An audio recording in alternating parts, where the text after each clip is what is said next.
గౌరవనీయులైన మంత్రి గారికి ఒక చిన్న విన్నపం సార్.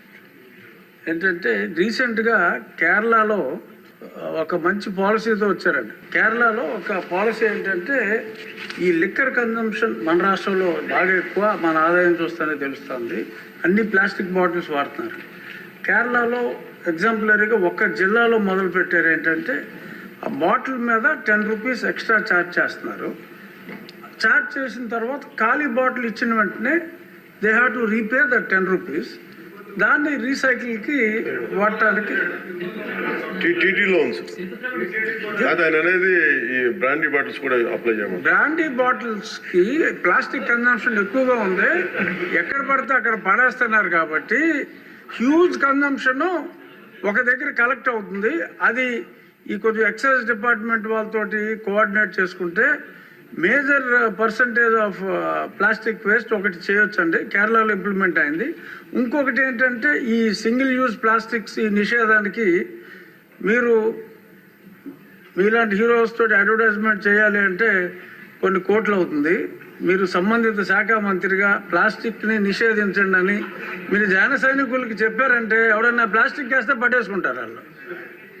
ఆ మధ్యన గోతులు ఎలా కప్పెట్టారో కొన్ని సంవత్సరాల క్రితం రోడ్లు మీరు బాగు చేయమని పిలిపించినప్పుడు ప్లాస్టిక్ని ఆపండి అని మీరు ఒక్క పిలుపు ఎలా ఇస్తే ఎలా అంతే, ఇంకా అది ఆగిపోతుంది.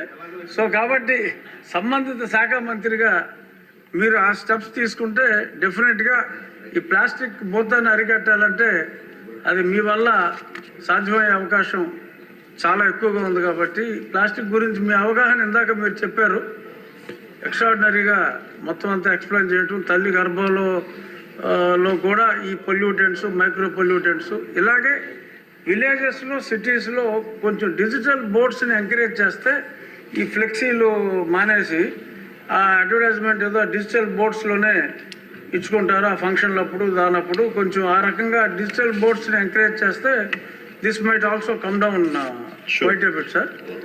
ఇది నా రిక్వెస్ట్ తమరికి. ఈ ఉప్పలపాడు బర్డ్ శాంక్చురీ దాదాపు 9 అడుగులు 8 అడుగులు ఉండాల్సింది అది 5 అడుగులకు వచ్చింది అనేది. అలాగే గుంటూరులో ఈ కాలువల్లో పూడికలు కానీ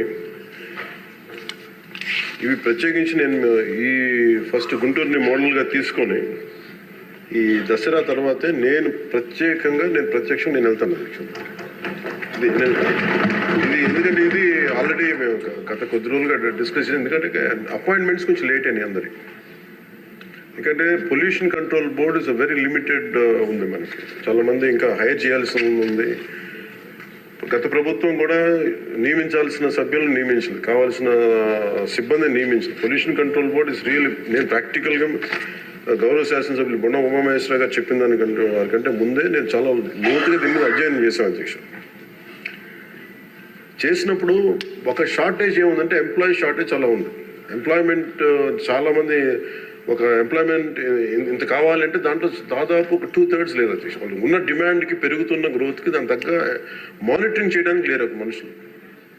అలాగే దీంట్లో అవకతవకలు ఉన్నాయా అంటే గౌరవ శాసనసభ్యులు చెప్పినట్టుగా ఫస్ట్ పని చేయాల్సిన ఎవరు అధ్యక్ష? అర్బన్ బాడీస్ పనిచేయాలి, మున్సిపాలిటీస్ పనిచేయాలి. Everything you cannot completely directly correlate with pollution control board. అలాగే వారిది నేను ఒక ఆయన సరిదిద్దుకోవాలో లేదంటే నాకు తెలియదు, కానీ ఒక మాట అయితే చెప్పదలుచుకున్నాను. ఇది అందుబాటులో ఉండరు, ఇవన్నీ తప్పు. రాగానే మనకి చైర్మన్ గారికి కూడా చెప్పాను, first pollution control board open చేయమని. అదొక వాస్తవం ఏంటంటే పొల్యూషన్ కంట్రోల్ బోర్డు సామాన్య మనిషికి సంబంధం ఓన్లీ ఇండస్ట్రియల్ కనెక్టెడ్ అనుకుంటాను. ఇది ఫస్ట్ టైం కృష్ణయ్య గారు వచ్చాక వారికి తెలియజేసిన హీ హ్యాస్ ఓపెన్ ఇట్. ఎవరైనా సరే ఎనీ ఆఫీస్కి వెళ్ళిపోయి మీరు పొల్యూషన్ కంట్రోల్ బోర్డు ఆఫీస్కి వెళ్తే మీకు అది ఓపెన్గా ఉంటుంది. దానికి నేను బాధ్యత తీసుకున్న తర్వాత మొట్టమొదటి చేసిన అధ్యక్ష. కాబట్టి దీని మీద అవగాహన కల్పించాలి. అసలు వెళ్తే కొంత సమాధానం, ఎందుకంటే first of all there is extensive employment shortage ఉంది, దానికి అదొక మేజర్ సమస్య. అలాగే వారు లేవనెత్తింది ఇంకొకటి రామ్కి సంస్థ మీద వారికి షోకాస్ నోటీస్ ఇష్యూ చేయడం జరిగింది, యాక్షన్ తీసుకోవడం జరిగింది. అలాగే చాలా వ్యర్థాలు వదిలేస్తున్నారు ఇవన్నీ. అంటే ఒక ప్రాబ్లం ఏముందంటే ఏదన్నా సరే స్ట్రిక్ట్ యాక్షన్ తీసుకోవాలి అంటే ఎన్ని ఇండస్ట్రీస్ మూతపడిపోతే మనకు తెలియదు అధ్యక్ష. ఇప్పుడు మీకు ఇందాక నేను ఎందుకు ప్రస్తావించానంటే ఉదాహరణకి ఫ్లెక్సీస్. ఇప్పుడు ఫ్లెక్సీలని వెంటనే మనందరికీ తెలుసు ఫ్లెక్సీస్ మైక్రో లెవెల్ డిస్ట్రిబ్యూట్ అయిపోయి భూమిలోకి ఇంకిపోతున్నాయి, నీళ్ళలోకి వెళ్ళిపోతున్నాయి, గాల్లో కలిసిపోతున్నాయి, ఆ తిరిగి తల్లి గర్భంలోకి వెళ్ళిపోయి ఇవన్నీ తెలిసిందే. కానీ ఏదైనా వెంటనే బ్యాన్ చేద్దామంటే it has become an employment source for many people. కొన్ని కుటుంబాలు రోడ్డు మీద పడిపోతాయి. సో దీనికి ఏం చేయాలి? దీనికి చాలా సహజ క్రమంలో తీసుకురావాలి, ఒక మార్పు పట్టుకురావాలి, చాలా సహజ క్రమంలో కొంత అవగాహన కల్పించాలి, వారికి కొంత తెలియజేయాలి.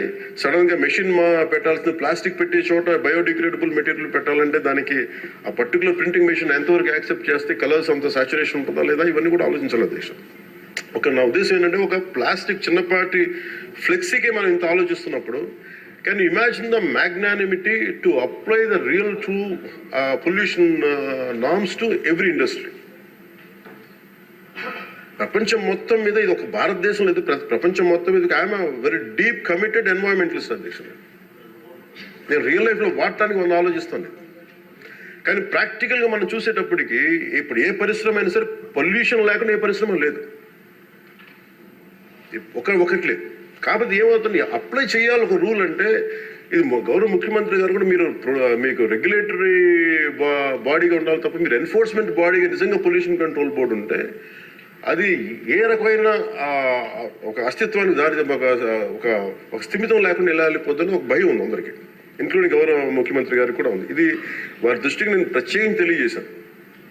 సో అది ఒక నామ్లో అదొక పరిగణలోకి తీసుకున్నాం అధ్యక్ష. అలాగే వీఆర్ వెరీ కమిటెడ్ ఫర్ ఇది ఒక ఆంధ్రప్రదేశ్ రాష్ట్రానికే కాదు, ఎంటైర్ మన భారతదేశానికి సంబంధించి కానీ ప్రపంచానికి సంబంధించి మన అందరి బాధ్యత ఇది మనందరి బాధ్యత. అలాగే పారిశ్రామికవేత్తల బాధ్యత కూడా ఉంది. కొన్నిసార్లు నదుల్లో కాలుష్యాలు వదిలేస్తానంటారు, జరుగుతూ ఉన్నాయి కొన్ని చోట్ల. ఉదాహరణకి మనకి డెల్టా పేపర్ మిల్స్ మనకి భీమవరం డెల్టా పేపర్ మిల్స్ మొత్తం అసలు కూర్చోబెట్టి ఒక బలమైన పంట కాలం నాశనం అయిపోయినాయి. అది మీ దృష్టిలో ఉంటుంది, మీకు తెలుసు. కానీ ఇప్పుడు తీసేద్దామంటే ఇప్పుడు దీన్ని ఎలా శిక్షిస్తారు దీన్ని చెప్పండి. దీనికి కొంత ఒక విస్తృతం నేను ఎందుకు ఒక వేగ్గా అడగలేదు అధ్యక్ష. నేను ఎందుకు ఒక రోజు ప్రత్యేకించి దీని మీద మీరు చర్చ పెట్టాలని ఎందుకన్నానంటే ఇలాంటి గౌరవ సభ్యులు లేవనెత్తింది దాన్ని ఖచ్చితంగా పరిశీలించాల్సిన అంశం. కానీ మీరు intention should be Nobel and pure. మీరు ఇంటెన్షన్ డోంట్ టార్గెట్ ఓన్లీ ఈ అయోధ్య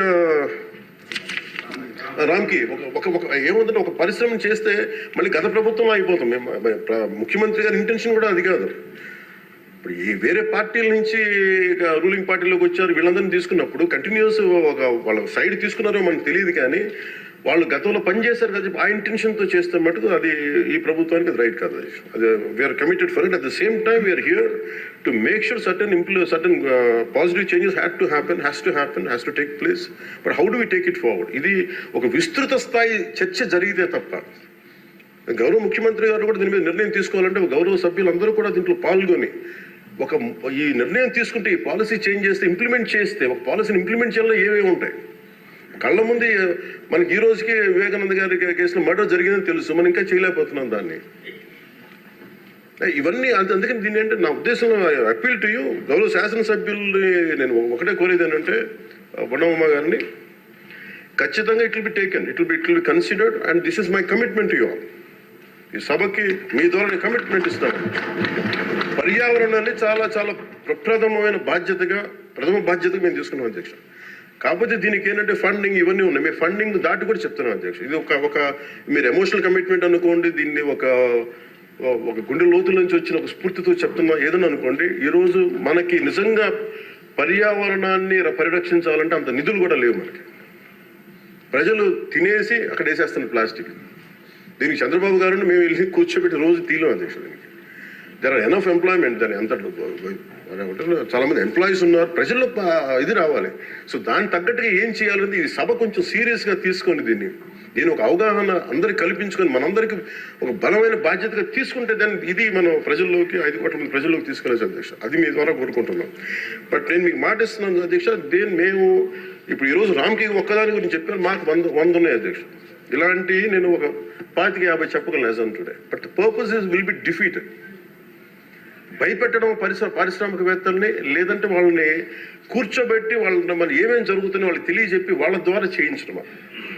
ఇప్పుడు ఇదే నాకు డెల్టా పేపర్ మిల్స్ మనకి మొన్న కూడా ఉన్నాయి. ఆక్వా ఈరోజు 25,000 ఇన్ని వేల కోట్ల ఆదాయం ఆక్వా ఇస్తుంది. అది ఎంత పొల్యూషన్ క్రియేట్ చేస్తుంది మాట్లాడాలంటే. కానీ ఇండివిజువలైజ్ చేయలేదు. It should be total policy. అందుకని దీన్ని దృష్టిలో పెట్టుకొని మీరు దీన్ని ఈ ఒక్క ప్రశ్నతో ఈ ఒక్క పోటుతో కాకుండా విస్తృత స్థాయిలో మీరు ఒక రోజు దీని మీద చర్చించి, pollution is the future of our life. Pollution జరిగితే మనం ఎంత డబ్బులున్నా ఎంతున్నా ఆనందంగా బతకలేని పరిస్థితులు, మాస్కులు పెట్టుకోవాల్సిన పరిస్థితులు వస్తాయి భవిష్యత్తులో. అలాగే ఉన్నాయి యాజ్ ఆన్ టుడే. మీరు దీని మీద ఒక నోట్ చేయండి అధ్యక్ష. ఒక విస్తృత స్థాయి ఒక అసెంబ్లీ ఒక సభ జరగాలి దీని మీద. ఆ రోజు వచ్చేలోపు మేము ఏమేం చేసాం, ఈ రోజు గౌరవ శాసనసభ్యులు లేవనెత్తిన అంశాలన్నిటికీ నేనే ప్రత్యక్షంగా వెళ్ళి ప్రతిదీ నేను పరిశీలించి నేను దాని మీద సరైన మీకు ఒక నివేదిక అందజేస్తాను. నేను మీకు హామీ ఇస్తున్నాను. Thank you.